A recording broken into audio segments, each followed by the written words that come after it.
Hello, good people of YouTube.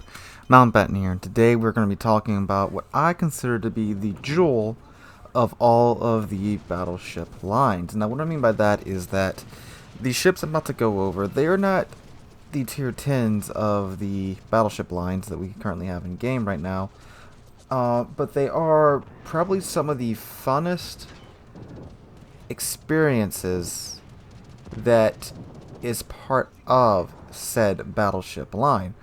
So these ships may not necessarily be the tier 10 because that is the ultimate goal of grinding a line, is getting to the tier 10. But these ships are definitely probably at some of the highest points in the line besides the tier 10. And some people consider some of these ships to be better than the tier 10. I think we all know which one I'm talking about. So anyway, we're going to go in, and this is in no particular order. It's not like, the last one's the best one. This is just the order that I grinded out the ships in. So let's go ahead and jump right into it. So first up is the tier 9 American battleship Iowa. Now, the Iowa was actually my goal when I was grinding through the American battleship line. And I got the Montana arbitrarily by playing the Iowa so much. Now, of course, the Iowa is the last ship in the American battleship line that was actually made. The Montanas, I believe, like 2 of their kills got laid, but that's as far as they got. But the Iowa is the last real ship in the American battleship line. And she has 9 16-inch guns of the 50 caliber. They aren't the 45 caliber like the North Carolina before her. So they pack quite a punch. They are, of course, American AP.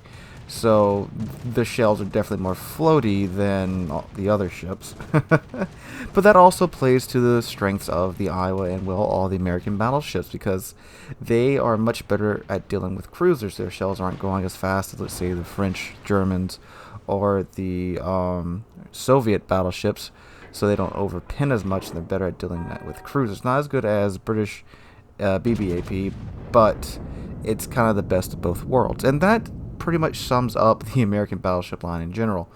The whole line is jack of all trades, master of none. However, when the Iowa, well, at least when I started playing the game, the Iowa was the fastest battleship in the game.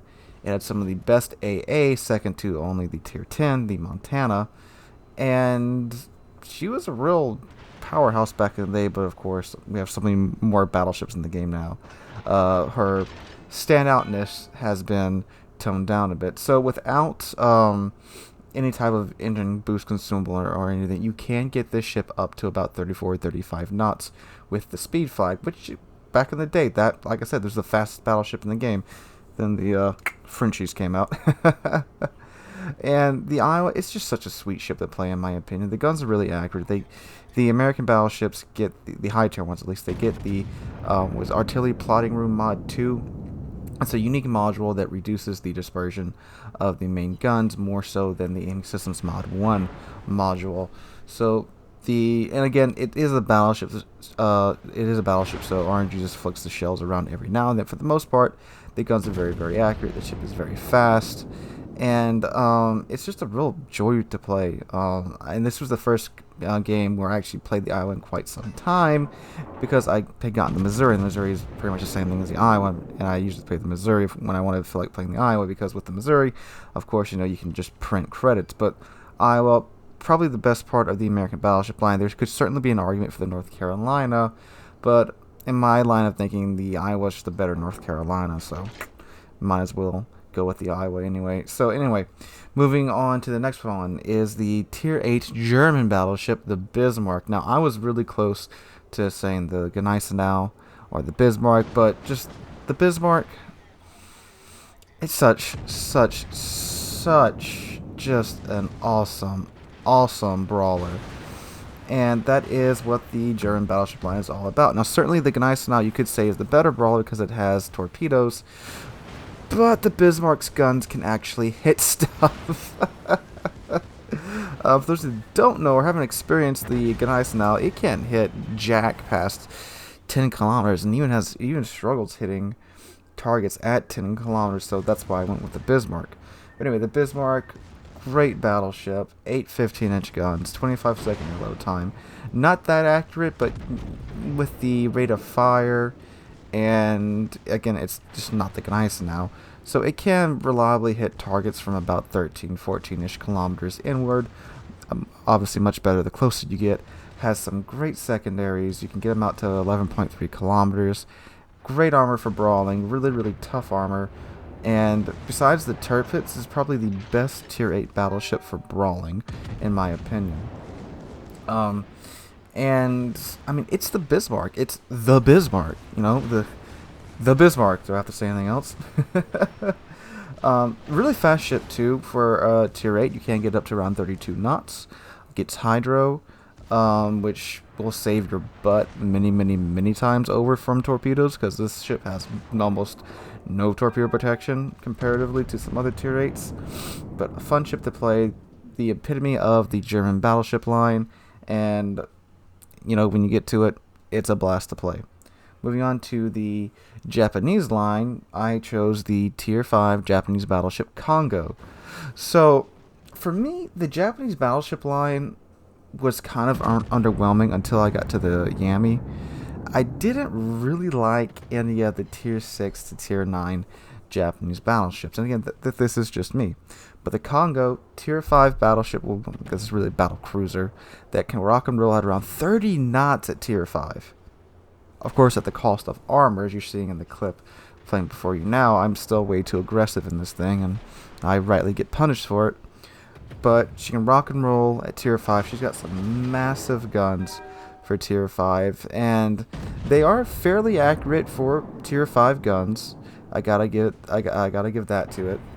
And I mean, this is, I've heard multiple YouTubers say this is their favorite Japanese battleship, except for, you know, the Yami. And it's a fun ship to play. It's a blast to play at tier 5. It actually has some pretty decent secondaries. I wouldn't recommend building into them, because this still does fall into the Japanese playstyle of, you know, hang back, use your massive guns to just dunk on targets from range. And that is really how this ship should be played, not like how I'm playing it on screen. I just got carried away with the speed, like I usually do when I play the Kongo, because I mean, 30 knots at tier 5 in a battleship, it's nuts. It really is.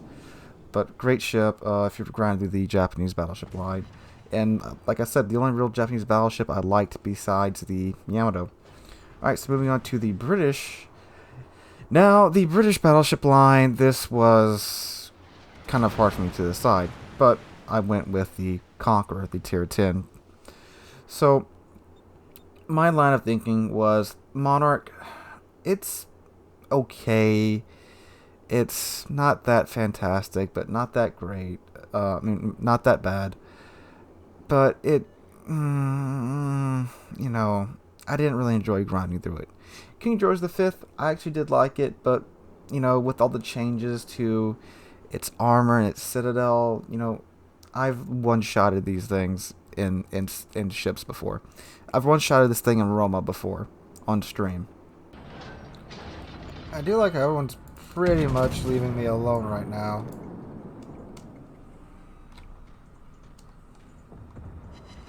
Oh!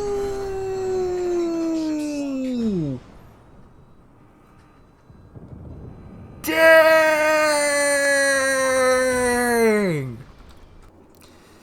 Yeah. So, I thought, okay, maybe the Lion, because the Lion's where you get that first taste of the lull hill. But then I'm like, well, but the Conqueror is just the better Lion with a better lull hill. And with the rework, I gotta say, Conqueror really is the jewel of the British battleship line for me. I really didn't like it. I didn't. And, I mean, Conqueror right now, I actually enjoy it way better than the old Conqueror. Because now with the raised Citadel, it can actually be punished, because before my big problem with Conqueror was that it was a brain dead playstyle. You just sat broadside, slung HE, you never get Citadel. Okay, you would occasionally get Citadel, but it was once in a blue moon.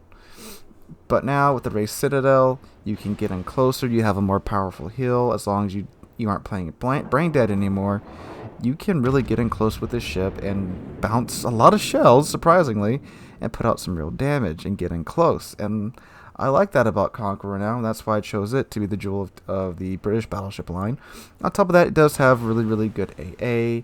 And again, the lull heal, of course, it's great when you just repair 3/4 of your ship's health. It never ceases to make me chuckle a little bit when I pop the repair on Conqueror. It's it's just hilarious to watch your health bar regen like that. It looks ridiculous, especially when you're watching from the other side of the cannons. It's great. All right, so moving to the French battleship line. Of course, this is the Alsace. So the Alsace is a great ship. So great, in fact, that they nerfed it not long after it came out. They nerfed her Sigma and her reload time on her main battery guns because she does have 12 15-inch guns, and they are French 15-inch guns, which means they have high velocity. And boy, these suckers pack a punch when you catch a battleship broadside. On top of that, she has great secondaries. I've recently gotten manual secondaries on Alsace, and I gotta say, it's a hoot. They are much better against destroyers than, well, battleships, though. So these suckers, they'll burn a destroyer down plenty fast. And you do get the engine boost consumable with the Alsace, and this is the battleship that dethroned Iowa from being the fastest battleship in the game. But of course, the Alsace does have to be using its speed boost to be going faster. And well, then Georgia came along, and everything's slow compared to Georgia now.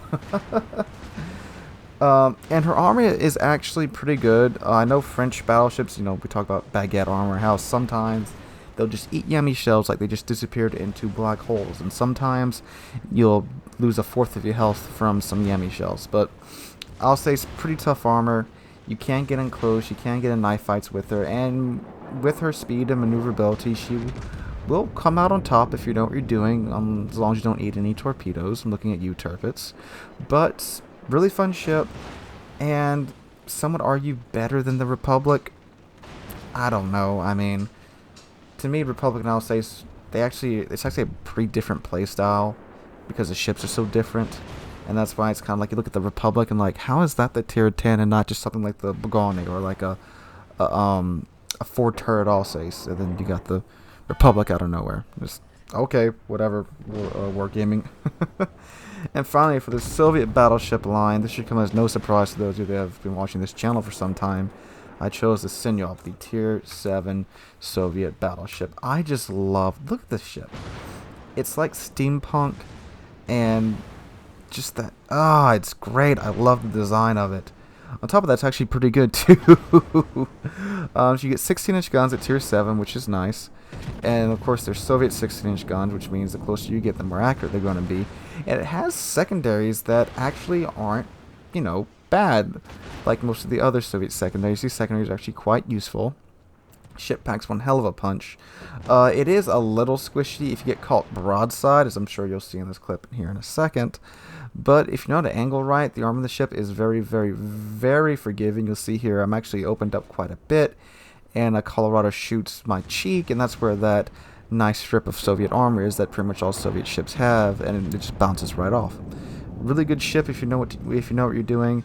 It is. I mean, I wouldn't go full ham secondary build on it. Well, maybe I would, but it's probably not what you should actually do with the ship.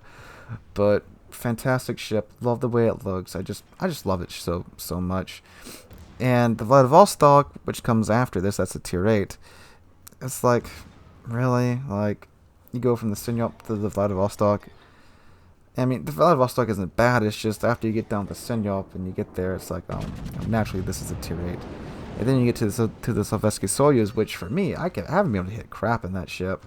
Compared to how it should work. If you go watch my first and second impressions videos, there are shots where I take that I take in the Sovietsky Soyuz from like 7 kilometers away, and the shells are flying all over the place rather than being in the tightly packed groups that they should be at that range. But that's another topic for another video. So anyway, guys, and again, these are just my favorite ships in each tech line. The ships that I really enjoyed grinding through. And the thing was, I didn't feel like I was ever grinding when I was playing these ships in the tech line.